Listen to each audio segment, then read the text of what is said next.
everyone. So today we're going to do a quick test and review of the WorkSharp E5 kitchen knife sharpener and a quick comparison as well with the Ken Onion WorkSharp, which I've reviewed before. I'll leave a card up here if you want to see that video as well. Let's open this up. And it comes with this ceramic honing rod as well with a they call it cold forging, and I'll get that into that a little bit later. Let's pull out the unit here.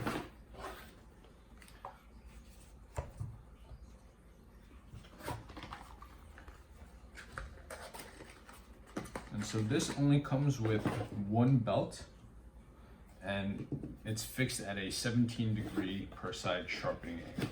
So that's kind of the first difference between the E5 and the Ken Onion WorkSharp. The Ken Onion WorkSharp is fully adjustable to whatever angle you want, between 15 degrees all the way up to 30 degrees per side. The Ken Onion edition also came with multiple belts, starting from coarse to medium to fine to a super fine belt. So just off of that, you can tell that this one will be able to give you a much more refined edge, but that's not what this one is for. So let's get sharpening and we'll see what result we get. So this is my trusty 10-inch Wusthof, which is the same knife that I used in the video for this. So let's see how sharp it is off the bat. Start with a push cut test. So it starts, but does not do a good job with that. Let's try slicing.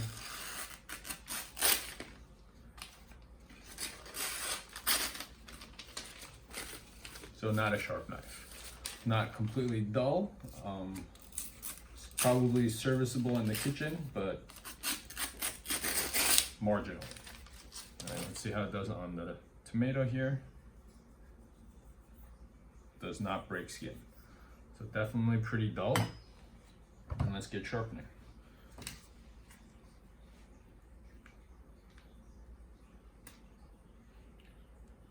So the way this works is you don't need to count strokes, you don't need to really do much thinking. You hit it 3 times to do the full cycle, and I'll switch between the cycles, which alternates the speed on this, and you just keep alternating sides until the full cycle is done. And you do that the first time you use it on a knife, where it'll go through shaping, sharpening, and refining. Once you've done that, you no longer need to do all 3 cycles each and every time. Once you've had it shaped to this machine, the 17-degree angle, you can either do 1 tap just to refine the edge every couple of days, depending on how often you use the knife, or to just tap it twice and do the sharpening and the refining cycle. So you only need to do the shaping cycle once. So let's try that. So we're gonna tap it 3 times.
Now that the light was blinking, that was the shaping and sharpening cycle, and now it's on the refine cycle. And it's basically just running at a much slower speed.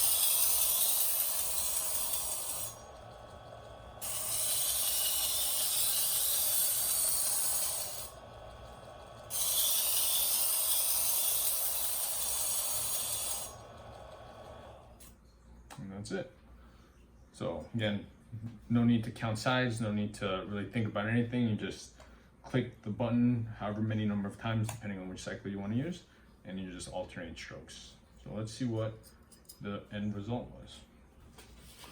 On a piece of paper here, let's try a push cut. Not perfect, but definitely much improved. Might have a flat spot that needs a little more attention, but you can see it's getting caught up in that one area.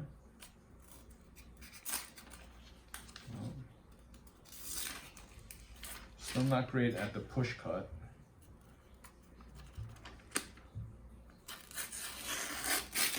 Right. Slicing. Slices beautifully though.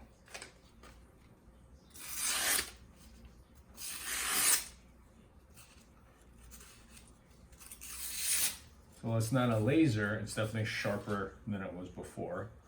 Let's give it a little hone and see if that improves it any further. So this is actually 17 degrees here, so you can use that as a guide to make sure your angle while you're honing on this matches what you sharpened with over there.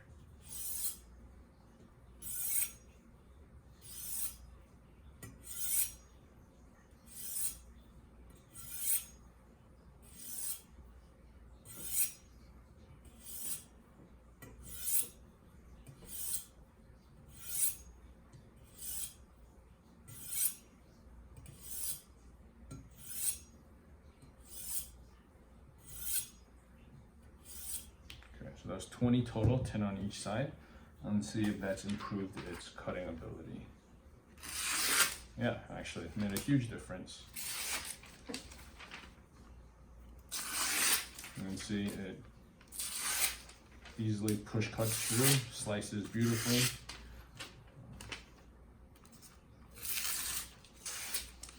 So, not a razor and definitely not as sharp as this knife could get, or a knife with decent steel could get, but definitely serviceable in the kitchen. Let's see how it does with the tomato. Right, so easily cuts through the skin on the tomato. Let's see if it's sharp enough to do the tomato test. Let's put that on again.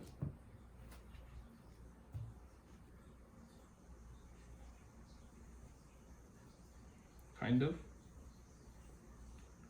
Broke the skin, but not sharp enough to slice all the way through without moving. All right.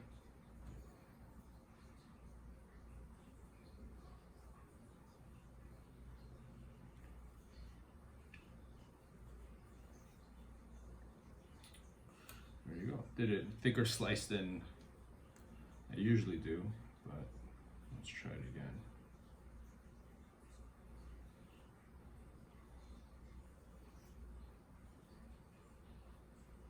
So it can do it, but not perfectly. You can see the tomato sliding down a little bit, but this is definitely plenty sharp for kitchen use. So I'd say compared to the Work Sharp, you can definitely get a much more razor sharp edge with the Ken Onion Work Sharp, but this is also much quicker. So both great machines, definitely geared towards different people. So if you're a knife geek or a big time knife enthusiast, this probably won't satisfy you, considering you can't change the angle on it out of the box, and it only comes with one belt. There are different attachments that you can purchase separately that gives you different grit belts as well as different angles. But I'd say if you're gonna spend that much money for the adjustability, I would just go with the Ken Onion Work Sharp. So who is this one good for? I'd say home cook that's not necessarily a knife enthusiast. Someone that cooks a lot at home, but doesn't necessarily know about all the different types of steel, the different brands of high-end knives, but appreciates and understands the importance of a sharp knife in the kitchen. Someone that just enjoys cooking, not so much enjoys collecting or sharpening knives, but wants a sharp knife to use. So this is really quick and easy to use, and definitely gives you a very serviceable edge. Right. So now a little bit about this cold forge feature that they add on the honing rod. Let me actually grab a towel and wipe this down.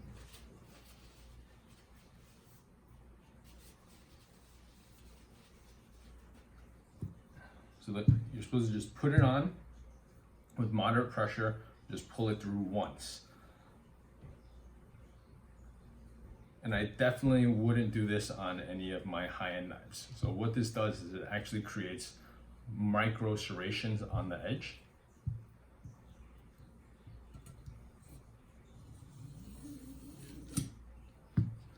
And you can barely see it with your naked eye. It basically creates micro serrations so that it will continue to cut for longer before you need to resharpen it. So again, that's very much geared towards someone that just wants a knife in the kitchen that can cut. I'd say I wouldn't use it on super high-end knives, and I wouldn't use it on cheaper knives either, because cheaper knives wouldn't be able to hold that 17-degree edge very well, and adding the micro serrations will only weaken the edge further. So I'd say something like a classic Wusthof or a Global, knives in that kind of ballpark would be a good candidate for using this tool. But it does cut beautifully now. So the cycle I did on this was the full three-step cycle, because I've never done it on this knife before. I'll grab another knife to go through just a typical sharpening and refining cycle so you can see how long that takes. So let's put this to the side. So while you're using this, couple of things to note. There's a suede pad on each side, and so when you're pulling it through, you're just putting enough pressure to keep the knife against that pad, and you're pulling through without pushing down. You're really just letting the weight of the knife do the job. And with a knife with a point, like the chef's knife, you make sure you don't pull it all the way through to the end, because as that belt is spinning and you pull it off, you'll start to round out your tip. So I'm pulling through just up to here, and then I'm lifting straight up. Same thing on the other side, pull through while the tip is still on the belt, lifting straight up. So we're gonna do just, well, let's see how sharp it is first. Let's see, it'll cut the tomato skin. So you can see that's not sharp enough to cut through the tomato skin there. Let's just do a refine. I'm sorry, I did restart that. All right, we're just gonna do a refine and see if that is sharp enough. And I have put this through all 3 cycles on this before, so the blade profile should be correct.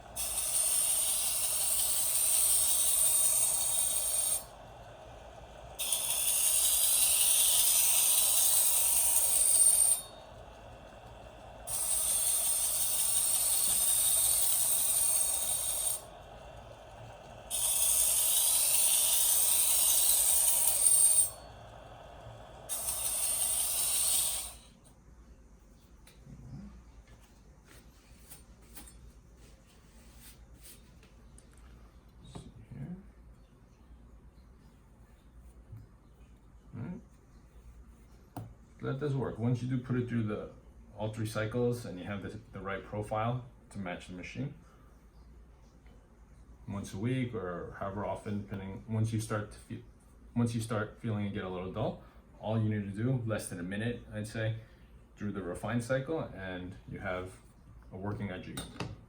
So again, I think this is great for any home cooks that have a decent knife, and I say decent knife because a softer blade steel will not be able to hold a 17-degree angle very well. But if you have a decent knife that comes from the factory, 20 degrees or below, this is probably perfect for you to make sure you have a sharp knife to use in the kitchen without getting to the upper levels of kind of limits of how sharp you can get your knife. So if that's what you're looking for, go with the Ken Onion. You just want a knife that you can use in the kitchen, this would be perfect. Thanks for watching.